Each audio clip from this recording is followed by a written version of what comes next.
In this video, we will change the back panel on Fibropool FH120 220 small heaters. First, we have 8 screws to take off. 1, 2, this one's missing.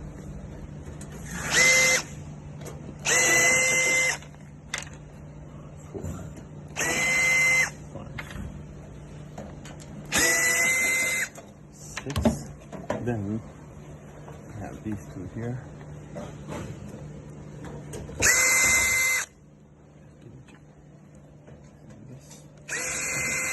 Okay. By the time you take these 8 screws, the panel will come out.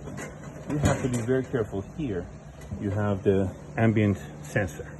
It just snaps out of here from the coil, and you'll just pull it out and feed it back through its hole. See, there's a hole right here. So if this is damaged, don't worry, there's nothing behind it that can get hurt. This is just about bulletproof here. So it's just a panel. It's very, very easy to replace.